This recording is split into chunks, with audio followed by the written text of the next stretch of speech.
Man और supreme court के पूर्व जस्टिस मार्कंडे काटजू ने एक बार फिर लेकर एक विवादित बयान दिया, जिसमें उन्होंने कहा कि मैं गाय को माता नहीं मानता, मैं बीफ खाता हूं। आप गाय को माता मानते हैं? बताइए, सोचिए, कोई जानवर किसी इंसान की माता हो सकती है? जरा दिमाग है आपको कि गोबर भरा हुआ है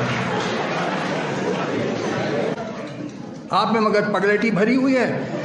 माता माता माता पागलों जैसे चिल्ला रहे हैं और पकड़। मैंने तो देखिए साफ साफ कह दिया, मैं साइंटिफिक आदमी हूँ, मैं गाय को माता नहीं मानता हूँ। जैसे घोड़ा है या कुत्ता है वैसे गाय है, एक जानवर है। और दुनिया खाती है गाय बीफ, अमेरिका खाती है, यूरोप खाती है, अफ्रीका खाते हैं, चाइना, रशिया, ऑस्ट्रेलिया, इवन ये अफगानिस्तान, पाकिस्तान, थाईलैंड, हमारे हिंदुस्तान में भी। अभी मैं केरल होके आया हूँ तो मैंने वहाँ बीफ खाया।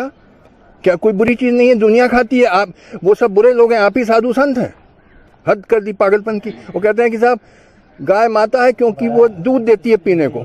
तो भाई बकरी भी देती है दूध पीने को, भैंस भी देती है, वो ऊँट का भी पीते हैं लोग दूध, तिब्बत में याक का पीते हैं, वो सब देवी देवता हैं। पागलपन की बातें, बेवकूफ़ी की बातें। अब तुम गधे हो तो बने रहो गधा।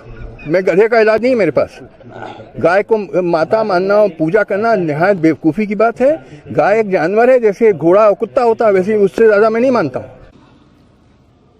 बहुत से गैर मुसलमानों को ये गलत फहमी है कि उनके मज़हब में गोश्त खाना हराम है, और कई हिंदू समझते हैं कि उनके मज़हब में लिखा है कि गोश्त खाना हराम है।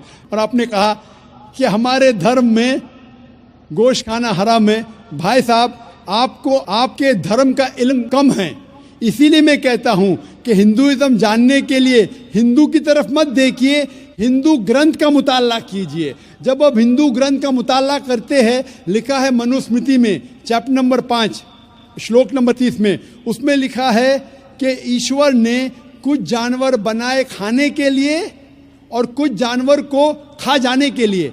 God has created some animals to eat and some to be eaten. अगर आप उस जानवर को खाते हैं जिन जानवर को खुदा ने बनाया है खा जाने के लिए, तो आप गुनाह नहीं कर रहे। If you are eating the animals who God has created to be eaten, you are not doing a sin. आगे जब पढ़ते लिखा है मनुस्मृति में चैप्टर नंबर 5 में, अध्याय नंबर 5 में, मंत्र नंबर 40 में, कि खुदा ने कुछ जानवर बनाए हैं कुर्बानी के लिए। अगर आप कुर्बानी में जानवर का कत्ल करते हैं तो आप गुनाह नहीं करते। आगे लिखा है मनुस्मृति में चैप्टर नंबर 5 मंत्र नंबर 41 में कि जानवर का कत्ल करना, जो जानवर खाने के लिए बनाए गए हैं वो गुनाह नहीं है। इसी तरीके से कई जगह वेद में लिखा है कि ऋषि गोश्त खाते थे, जानवर को खाते थे।